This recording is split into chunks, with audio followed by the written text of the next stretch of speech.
Hello friends, स्वागत है आपका आपके अपने चैनल शीला क्लासेस में। तो चलिए एक कदम और बढ़ाते हैं शिक्षक बनने की ओर। तो देखिए फ्रेंड्स, ये बीएड फर्स्ट ईयर और सेकंड ईयर में भी कभी कभी पूछ लेता है, मेथड पेपर्स में भी आता है और कोर्स थर्ड के यूनिट 4 से भी पूछ लेता है। इकाई योजना यानी यूनिट प्लान क्या है, और इसे इस प्रकार से भी पूछेगा कि मॉरिसन योजना के शिक्षण पदों का वर्णन करें। क्योंकि इसको मॉरिसन ने ही दिया था, इस योजना को, इकाई योजना को शिक्षा में लाए थे, तो इसलिए इसको कहा जाता है मॉरिसन योजना के शिक्षण पदों का वर्णन करें। ये भी क्वेश्चन पूछ लेता है। तो चलिए आज हम लोग इसी को डील करते हैं, समझते हैं कि यूनिट प्लान क्या है। तो देखिए, यूनिट प्लान आधुनिक युग में इकाई योजना को शिक्षण में शामिल करने का श्रेय शिकागो विश्वविद्यालय के कैलिफोर्निया के प्रोफेसर एच.सी. मॉरिसन को जाता है। मतलब इसका श्रेय किसको जाता है, इकाई योजना का श्रेय? तो एच.सी. मॉरिसन यानी हेनरी सी मॉरिसन को जाता है।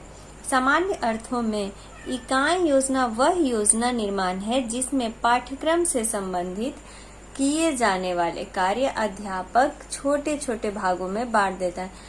मतलब देखिए, यहाँ कहने का ये मतलब है कि इकाई योजना वह है जो लेसन को छोटे छोटे भागों में बांट करके बच्चों के सामने प्रस्तुत किया जाता है।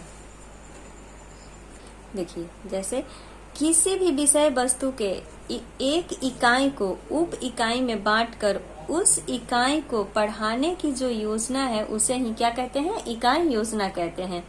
जैसे देखिए, मान लीजिए इतिहास में गांधी जी के बारे में हमें पढ़ाना है, तो उसको हम छोटे छोटे यूनिट में बांटेंगे। पहले क्या बताएंगे बच्चों को, मतलब उसको अलग अलग इकाई में कर देंगे। पहले उनकी जीवनी करेंगे गांधी जी की, फिर उनके शिक्षा के बारे में, फिर उन्होंने जो आंदोलन सत्याग्रह किया, जो भी उनका योगदान था आजादी दिलाने में, वो सब तो अलग अलग टुकड़ों में हम लोग बांट देंगे और इस प्रकार से हम बच्चों के सामने प्रस्तुत करेंगे। तो इससे यह फायदा होता है कि बच्चे के दिमाग में भी अच्छी तरह से समझ आता है, मतलब बच्चे अच्छे से समझ जाते हैं। तो ये था इकाई योजना। अब इसका हम लोग डेफिनेशन देख लेते हैं।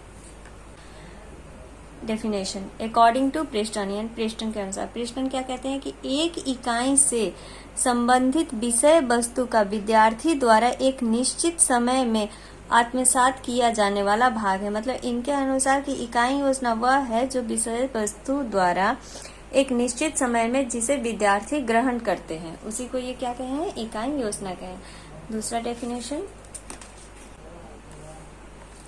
बॉसिंग के अनुसार। तो बॉसिंग क्या कहते हैं कि सावधानी पूर्वक चयनित विषय वस्तु की रूपरेखा जो कि अधिगमकर्ताओं के अनुरूप हो वह इकाई योजना।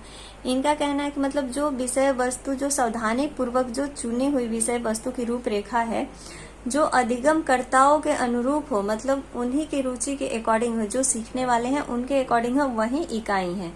तो ये था इकाई योजना का डेफिनेशन। अब इसकी हम विशेषताएं, उद्देश्य, ये सब देखेंगे। तो चलिए आगे देखते हैं। अगर आप लोगों को ये चैनल अच्छा लगे तो प्लीज मेरे चैनल को सपोर्ट कीजिएगा, शेयर कीजिएगा। चलिए आगे बढ़ते हैं। चलिए अब हम लोग समझते हैं पाठ्य योजना के चरण। देखिए, इसी को आप लिख सकते हैं कि मॉरिसन योजना के पद, ऐसे करके, और फिर आप फिगर इसको पहले बना दीजिए। जो हेडिंग है, तैयारी हो गया, पूर्व ज्ञान हो गया, प्रस्तुतिकरण हो गया, जो भी है उसको आप एक डायग्राम बना दीजिए, फिर आप इसको डील कीजिएगा एग्जाम में, तो ऐसे नंबर अच्छा मिलता है। चलिए देखते हैं।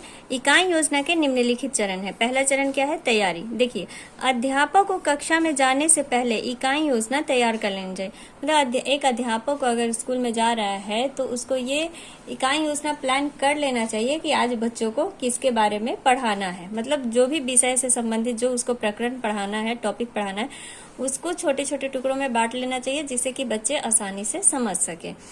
पूर्व ज्ञान, अध्यापक को कक्षा में नया प्रकरण पढ़ाने से पहले पूर्व ज्ञान जांच लेनी चाहिए। मान लीजिए जैसे हम लोग अकबर को पढ़ाना चाहते हैं, तो उनके बारे में हम बच्चों से पूछ लेंगे कि हाँ भाई, अकबर किसके बेटे थे, ये सब बच्चों को नॉलेज है या नहीं है, उनका ये पूर्व ज्ञान परीक्षण करेंगे हम लोग। तीसरा पॉइंट है प्रस्तुतिकरण। देखिए, शिक्षक को कक्षा में पाठ को रोचक ढंग से प्रस्तुत करना चाहिए। मतलब कोई भी चैप्टर हो, बच्चों के सामने इस प्रकार से प्रकट करना चाहिए या पढ़ाना चाहिए कि उनको मनोरंजन लगे, उनको आनंद आए, रुचि उत्पन्न हो उनके अंदर वो शिक्षा ग्रहण करने की। तो इसीलिए शिक्षक को चाहिए कि रोचक ढंग से प्रस्तुत करें। चौथा है संक्षिप्तीकरण। पाठ के समाप्त होते ही उसका सारांश प्रस्तुत करना चाहिए, मतलब जैसे ही वो पाठ समाप्त हो जाए तो एक छोटा लय में जो मेन पॉइंट हो उसको सारे बच्चों के सामने प्रस्तुत करना चाहिए। पांचवा पॉइंट है अभ्यास करना। देखिए किसी भी विषय में अभ्यास कार्य महत्वपूर्ण होता है। ये तो इम्पोर्टेंट पद होता है किसी भी कार्य के लिए कि जब तक हम कोई भी चीज का अभ्यास नहीं करेंगे तो उसमें हम पूर्ण रूप से निपुण नहीं हो सकते, तो इसीलिए ये अभ्यास करना भी बहुत जरूरी है। छठा पॉइंट है मूल्यांकन। मूल्यांकन इकाई योजना का महत्वपूर्ण अंग है। पाठ समाप्त होते ही छात्रों का मूल्यांकन करना चाहिए। देखिए छात्रों का, एक शिक्षक के द्वारा छात्रों का मूल्यांकन इसलिए भी करना चाहिए कि शिक्षक भी समझे कि वो जो बच्चों को पढ़ा रहा है वो बच्चा ग्रहण कर भी पा रहा है या नहीं, सीख रहा है या नहीं, ताकि उसमें कुछ जहां भी गलत हो तो उसको सुधारा जा सके। चलिए अब देख लेते हैं इकाई योजना के उद्देश्य। तो इकाई योजना के निम्नलिखित उद्देश्य हैं, मतलब अब इकाई योजना बना है तो इसका उद्देश्य तो जरूर ही होगा, तो चलिए समझते हैं। पहला है इसके द्वारा विद्यार्थियों को सीखने के ज्यादा अवसर प्राप्त होते हैं। देखिए आप किसी भी चैप्टर को अगर हम छोटे छोटे भागों में बांट देंगे तो जाहिर सी बात है कि वो बच्चा अच्छे से समझेगा, तो मतलब इसमें उसको ज्यादा सीखने का अवसर प्राप्त होगा। दूसरा पॉइंट है विज्ञान में गृह कार्य तथा अभ्यास कार्य को अधिक महत्व देना चाहिए। देखिए जैसे होम साइंस हो गया या ये गृह कार्य साइंस हो गया, तो इन सब में क्या होना चाहिए कि घर से होमवर्क ज्यादा करने के लिए देना चाहिए और अभ्यास कार्य को भी अधिक महत्व दिया जाना चाहिए। मतलब बच्चों को ये कहना चाहिए कि इस पॉइंट पर कल तुम लोग अभ्यास करना और यहाँ पर आकर के प्रयोग करना या बताना कि ये कैसे हुआ। तीसरा पॉइंट है इसके द्वारा किसी समस्या, सिद्धांत, नियम पर केंद्रित विषय वस्तु को विभिन्न अखंडों में बांधना है। मतलब इकाई योजना के द्वारा क्या है कि कोई भी समस्या समाधान हो गया या कोई भी सिद्धांत नियम हो गया, उसको केंद्रित मतलब विषय वस्तु जो भी हमारा है उसको सेंटर करना जरूरी है, मतलब उसको बांधना है इस प्रकार से जिससे कि बच्चों को समझ में आए, अलग अलग नहीं कंबाइंड करके जोड़ना होता है किसी भी विषय को। चौथा पॉइंट है इकाइयों के आधार पर दैनिक पाठ्य योजनाओं को आधार प्रस्तुत करना। इकाई योजना जैसे देखिए दैनिक जो भी जीवन में शिक्षा हम लोग ग्रहण करते हैं तो वो बच्चों को उसी के अनुसार जोड़ना चाहिए, दैनिक जीवन से जोड़ करके कोई भी पाठ्य को पढ़ाना चाहिए जिससे कि बच्चे जल्दी समझ सके। मान लीजिए अब नैतिक शिक्षा ही हो गया तो हम लोग बड़ों का आदर समझा रहे तो उसको दैनिक जीवन से जोड़ना चाहिए कि हाँ घर में तुम पहले बड़ों का आदर करो, बड़ों को नमस्कार करो। तो ये सब क्या हुआ कि दैनिक योजना के आधार पर प्रस्तुत करना चाहिए इकाई को। पांचवा पॉइंट है इसमें विद्यार्थी की रुचि एवं आवश्यकताओं के अनुसार विषय वस्तु का संगठन किया जाता है। इकाई योजना में जैसे बच्चों के रुचि को देखा जाता है कि बच्चे में किस विषय के प्रति ज्यादा रुचि है तो उसी विषय को व्यवस्थित करके उसको पढ़ाया जाता है। छठा है इतिहास के नियमों, सिद्धांतों, प्रत्ययों आदि को क्रमबद्ध रूप में प्रस्तुत करना चाहिए। इतिहास या आपका कोई भी विषय है, मान लीजिए अगर हम लोग जब तक उसको सही ढंग से एक लय में नहीं पढ़ाएंगे तो वो बच्चा कैसे समझेगा। अब 1 2 को ही हम 1 2 3 4 5 ऐसे करके ना पढ़ा के हम लोग सीधे 10 11 12 करें तो इसके पीछे का बच्चों को नहीं समझ में आएगा। इसीलिए अगर कोई भी आप लेसन चैप्टर मान लीजिए वैदिक काल ही पढ़ा रहे हैं या मुगल शासक पढ़ा रहे हैं तो पहले उसकी उत्पत्ति पढ़ाएंगे कि हाँ इस साम्राज्य का विस्तार किसने किया, इसके कौन कहाँ कहाँ साम्राज्य थे। तो इस प्रकार से बच्चों को जोड़ करके पढ़ाना बहुत जरूरी होता है। इसलिए यहाँ बोला है कि कॉन्सेप्ट कोई भी हो उसको क्रमबद्ध रूप से मतलब लाइन से प्रस्तुत करना चाहिए। अब देखिए पढ़ते हैं कैरेक्टरिस्टिक ऑफ यूनिट प्लानिंग यानी इकाई योजना की विशेषताएं। ये तो पर्पस था, उद्देश्य था इसका। देखिए विशेषताएं में क्या है, विशेषताएं या गुण दोनों एक ही हो जाता है। देखिए विशेषताएं क्या है कि इकाई योजना के अंतर्गत विद्यार्थियों की व्यक्तिगत विभिन्नताओं का आदर किया जाता है। इसके सबसे बड़ी विशेषता ये है कि व्यक्ति चाहे किसी भी रंग रूप, गोरा काला, अमीर गरीब जो भी हो, उसकी जो भी विभिन्नता है, चाहे वो मंदबुद्धि का हो या विशिष्ट बालक हो, जो भी हो उसको सभी विभिन्नताओं का आदर किया जाता है। दूसरा पॉइंट है इकाई निर्माण के कार्य में छात्रों द्वारा अध्यापक के साथ सहयोग अनिवार्य है। देखिए जैसे छात्र इकाई योजना निर्माण बना रहे हैं तो उसमें छात्रों का सहयोग बहुत जरूरी होता है, यानी अनिवार्य रूप से छात्रों को भी सहयोग करना चाहिए। तीसरा पॉइंट है इकाई योजना का सह संबंध जीवन व पाठ्यक्रम के अन्य विषयों से होता है। जो संबंध होता है जीवन व पाठ्यक्रम के अन्य विषयों से भी होता है।